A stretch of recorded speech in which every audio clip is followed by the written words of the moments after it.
75 वर्ष की साल जब उड़ी जाती है तो उसका अर्थ ये होता है कि अब आपकी आयु हो गई, अब जरा बाजू हमको करने। This is not for retirement of anybody or myself. We are ready to retire any time in the life and we are ready to work as long as Sangha wants us to work. ଏହାକୁ ଚାପ କୁହାଯିବ ନା ଯୁକ୍ତି ବା ବୁଝାମଣା ବୋଲି ଧରାଯିବ। 75 ବର୍ଷରେ ଅବସର ପ୍ରସଙ୍ଗରେ କ'ଣ ହୋଇପାରେ ବିଜେପି ମୁଖ୍ୟ ଓ ଆର୍ଏସ୍ଏସ୍ ମୁଖ୍ୟଙ୍କ ମଧ୍ୟରେ? ଏହି ପ୍ରଶ୍ନ ଏବେ ଜୋର ଧରିଲାଣି।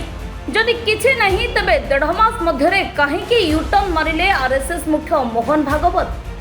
ସର୍ବଦା ସ୍ପଷ୍ଟ କହୁଥିବା ଭାଗବତ ଏଥର ଗୁନ୍ଦୁରେଇଲେ କାହିଁକି? ଏହି କଥା ଏବେ ସବୁଠି ଚର୍ଚ୍ଚାର ବିଷୟ ହୋଇଛି। शब्द है और उच्चार करूँ।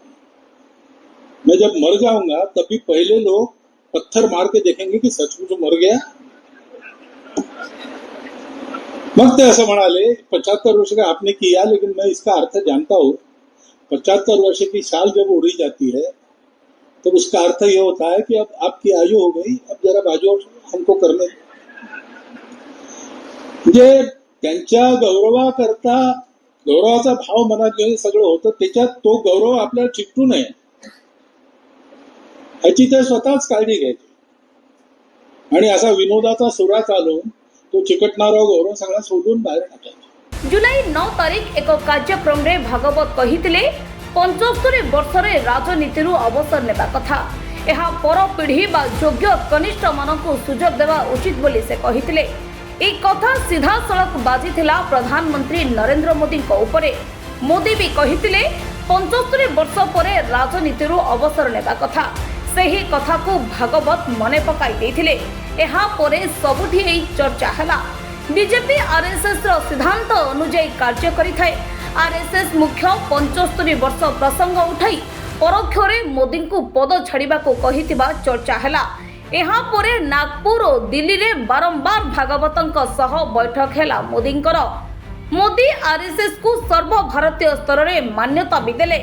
घोषणा कले सबुठु योग्य बेसरकारी संस्था जहार अवदान अनेक।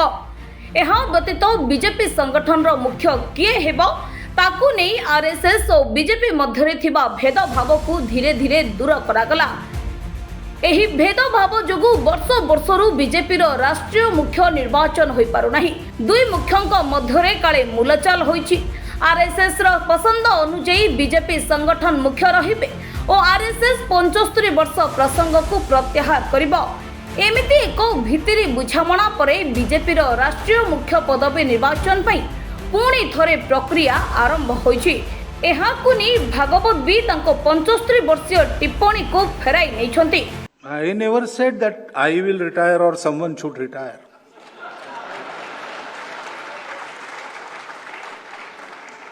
In Sangha, we Swayam Sevaks. We are given a job, whether we want it or not. So, if I am 80 years old and Sangha will tell me, go run a shakha, I will have to go. I cannot say I have completed 75 years, I want to enjoy the retirement benefits. No, there is no benefits in Sangha. And even if I am 35, Sangha may say, you sit in the office. We do whatever Sangha tells us. We don't say, I will do this, I want this, I want that. No, that is not allowed. And we are not there for it because we don't want to accomplish anything. So whatever they say, I am Sarsanga Chalak. But do you think I am the only one who can be Sarsanga Chalaks? There are at least 10 people here. They are sitting in this hall. Any time they can take this mantle and carry on. But they are very busy and their contribution is valuable. They cannot be spared. I was the one who can be spared. So, this is not for retirement of anybody or myself. We are ready to retire any time in the life and we are ready to work as long as Sangha wants us to work. नौरे बा गुंजरे अश्वत्थामा हत न्याय रे से 75 वर्ष प्रसंग को बुले देछंती कहिछंती 75 ବର୍ଷରେ ରାଜନେତା ଅବସର ନେବା କଥା ବାଧ୍ୟ ନୁହେଁ। ଆମେ ସ୍ୱୟଂ ସେବକ ଅବସରର ବୟସ ରହିବ କି? ଅବସର ପରେ ଅବସର ବିନୋଦନ ପାଇଁ କିଛି ବ୍ୟବସ୍ଥା ସ୍ୱୟଂ ସେବକଙ୍କର ନଥାଏ। ତେଣୁ ଅବସର ବୟସ ଆସିବ କେଉଁଠୁ? ଭାଗବତଙ୍କ ଏପରି ୟୁଟର୍ନ ପଛରେ ବୁଝାମଣା ବୋଲି କୁହାଯାଉଛି। ସେ ଯାହା ହେଉ, ଏହା ଏବେ ଜାତୀୟ ସ୍ତରରେ ଚର୍ଚ୍ଚାର ବିଷୟ ହୋଇଛି। ବ୍ୟୁରୋ ରିପୋର୍ଟ, ଦ କୁଇଭର। ଭାରତର एकमात्र परीक्षित बायोसार पृथ्वी प्रो माटी को रखे सुस्थ, दिए नुआ जीवन। धान, पनीपरिबा और डाली जातीय फसल पाई लाभदायक, अमल बढ़ाए, रोग कमाए। आज ही जमी रे प्रयोग करंतु। जोगाजोग पाई 9937054201 नंबर को डायल करंतु। आम सह जोड़ी हेबा पाई आमको लाइक, फॉलो और सब्सक्राइब करंतु। अधिक अपडेट पाई विजिट करंतु आम वेबसाइट thequiver.in।